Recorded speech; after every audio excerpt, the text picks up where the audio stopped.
Nyck de Vries. How a forgotten F2 champion suddenly became the most sought-after rookie. Dutch racing driver Nyck de Vries became one of the most sought-after rookies seemingly overnight, and has almost certainly secured a drive for the 2023 grid.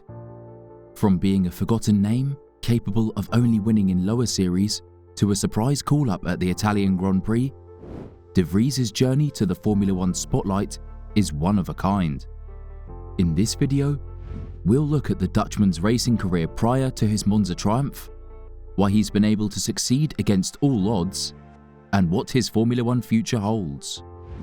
Nyck de Vries' Formula One prospects have been completely altered by an unusual year, which will most likely conclude an extraordinary journey to a full-time F1 drive. De Vries will have driven 4 different F1 cars in the last 4 months, including the 2022 Williams, Mercedes, and Aston Martin, as well as the 2021 Alpine he is believed to have tried in a Hungary test. Red Bull, a 5th organisation that has never worked with de Vries, is now seriously courting his services, but more on that later.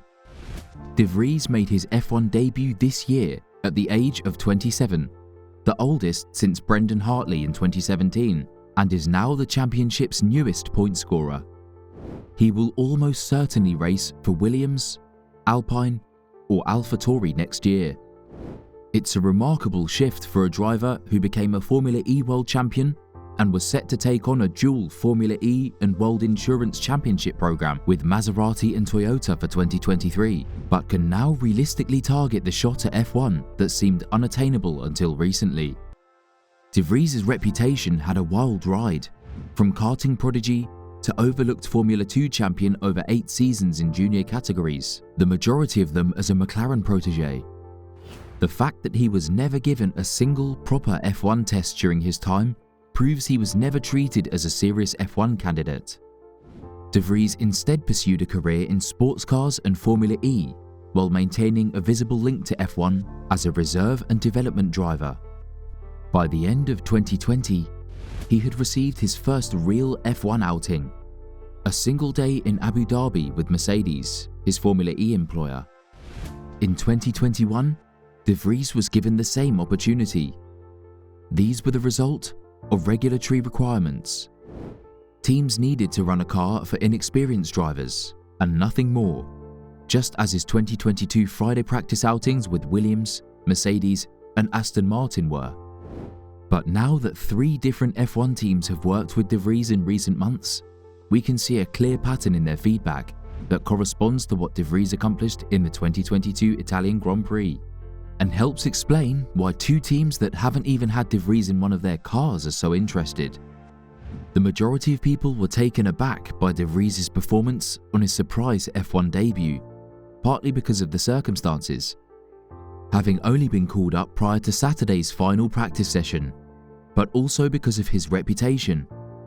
The facts surrounding his career portray him as a driver who was good, possibly better, but failed to persuade the right people that he was worthy of serious consideration.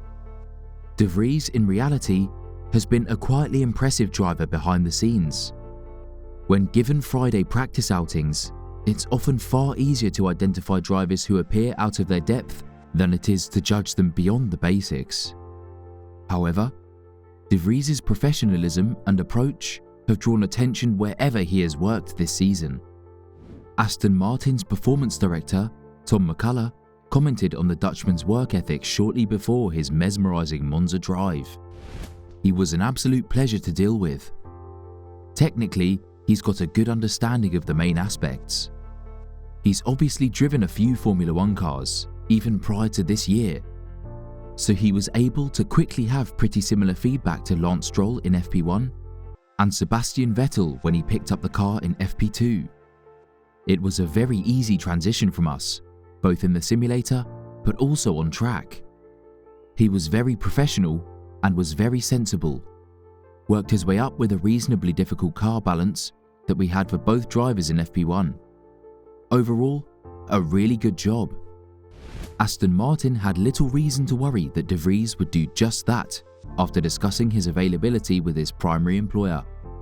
Mercedes is the team with which de Vries is most familiar.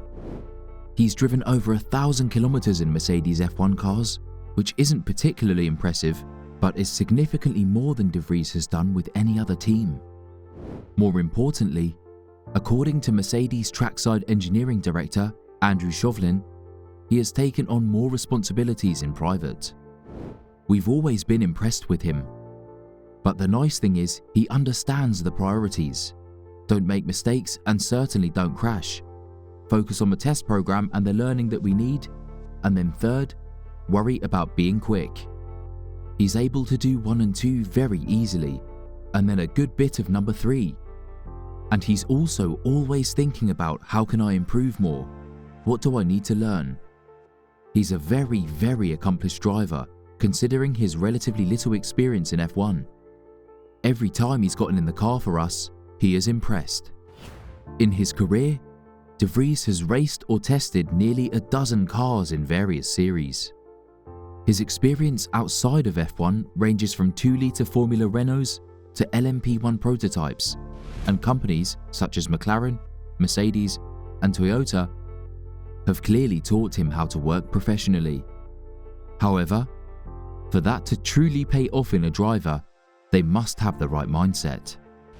It's telling then that when he reflected on his 3rd FP1 outing of the season with as many teams, de Vries identified how interesting and valuable it is to have engaged in different organisations in terms of experience.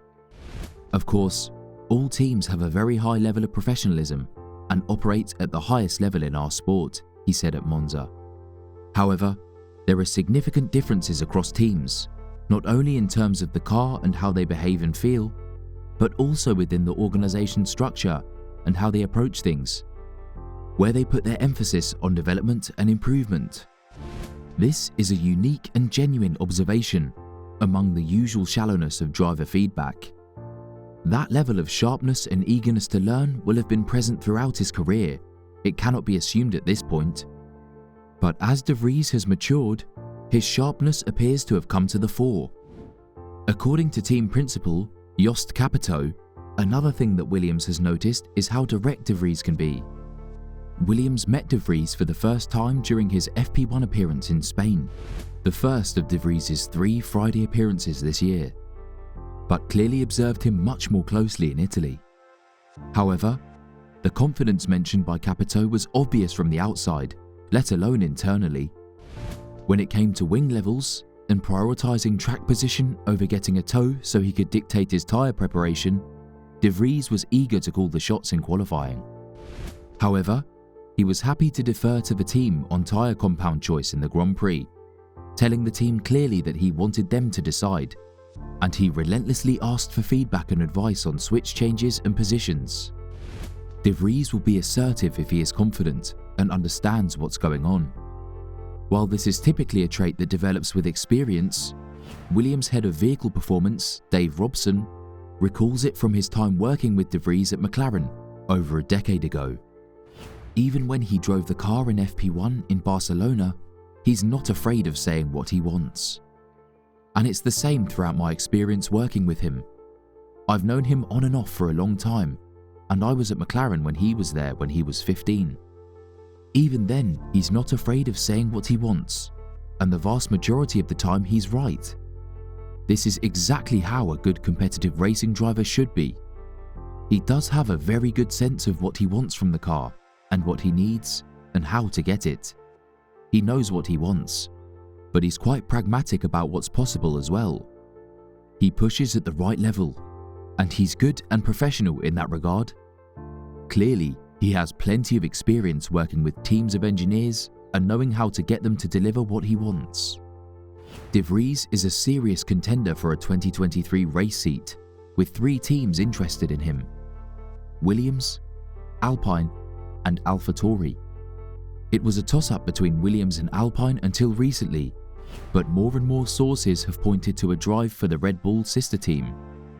Rumours have circulated for some time that de Vries' impressive performance at the Italian Grand Prix piqued the interest of Helmut Marko and AlphaTauri.